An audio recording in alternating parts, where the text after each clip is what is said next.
Good evening and welcome back to my dainty garden. Ayan guys, so may binili akong new plants. Late ko na siya nakuha, magsi-6 na. So ito, kasi nabuhos tong isa. Bale, 3 lang yung binili ko. Ito, silip. Yung name niya nakalimutan ko. Ito Tularensis. Nabuhos yung kanyang soil. And ito, ayan, kilala nyo ba yung leaves na yan? Ayan, Stephania erecta. So, first time kong magkaroon ng Stephania erecta. So, ilalagay ko yung name ng isa. And binigyan tayo ng free pot. Ayan. Ang cute nito. Baka dito ko itanim. I-repot yung Stephania natin. Galing to guys sa Plant Depot. Yan. First time ko rin bumili ng plants dito. Sa posting to. Ayan. Inalis ko na yung kanilang packaging. Ayan yung leaves niya guys. Yung name nito, ilalagay ko na lang sa screen. Nakalimutan ko. Malambot pala yung leaves niya. Ang cute. Ang kintab. Para siyang plastic. Tapos mahaba na siya.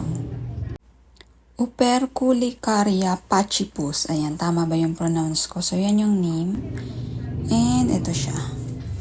Ayan, mahaba na siya, guys. Naalog-alog din. Ayan, super cute ng kanyang leaves. Kaya, sinama ko siya sa mine. So, na-mine ko to via posting. And then, ito. Diba ang mahal ng Stephania erecta, guys, before? So, ito sa halagang 150. Ayan, nalanta lang yung new leaf niya. Sa halagang 150. Maliit lang to guys pero dati ko pang gusto magkaroon nito. Sobrang mahal lang talaga dati. So, ayan. Super cute. Ang tagal nito sa box guys. Siguro 4 days. Kasi na-delay yung shipment. Tapos, instead na 24 hours, yung LBC, naging 48 hours. So, dito ko siya itatanim. Parang bagay siya dyan. So, mahalaga talaga yan na dry yung ating potting mix bago i-ship. Tulad nito, na-uproot siya pero hindi siya napano kasi ayan, dry yung kanyang soil mix. So, ayan, laki na rin ang codex nito. Ayan, medyo siya, grayish blue, parang ganun. Ayan, nag-add ako ng tulia kasi ewan ko, love na love ko yung tulia. Yung tulia ko, na-remember nyo ba guys na ito, narat yung kanyang pinaka-root.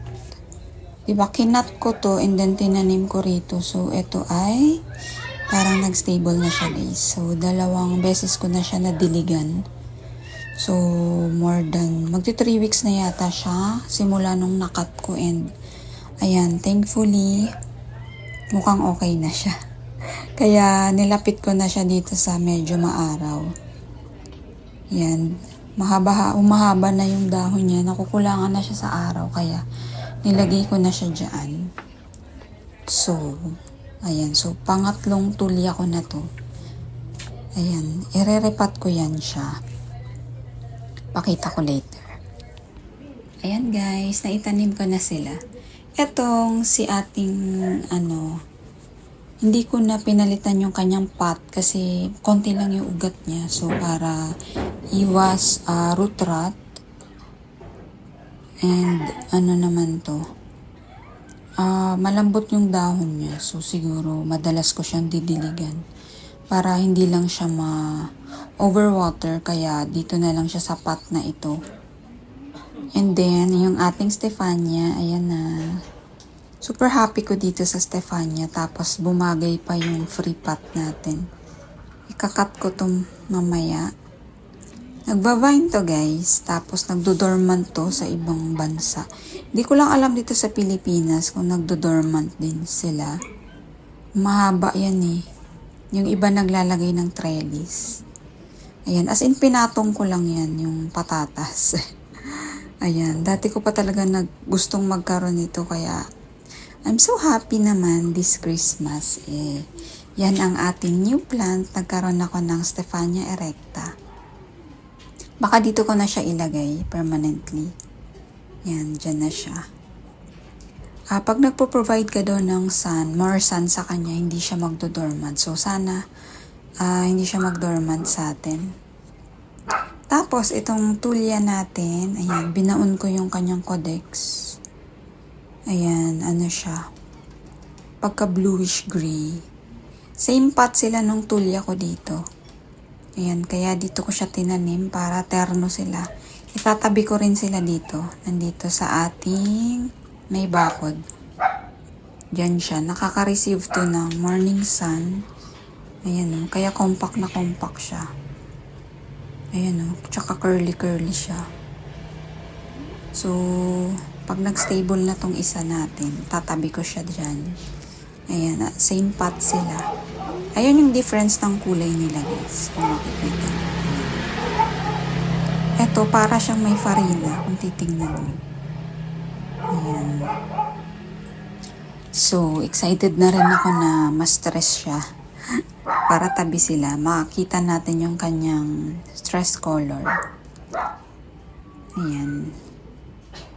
Ayan. May partner na siya dito. At least yung isa natin is okay na rin. Multi-stem kasi yun eh. Ayan. Tuwang-tuwa ako sa mga tularensis. Cute na cute kasi sila. Pabalik ko na siya sa ano. So, ayan yung ating new plants for Christmas. Ayan, matagal-tagal na rin akong hindi bumibili ng bagong halaman. So, nag-add lang ako ng tulya. Tapos, syempre, Stephania. Kasi ang mura na pala ng Stephania ngayon. Tapos, itong isa. Nakyutan lang talaga ako dito sa kanyang mga leaves. Super cute. Ang shiny. So, ayan. Ayan ang new plants natin. Pasko naman. So, 3 lang naman yung binili ko. So, ayan.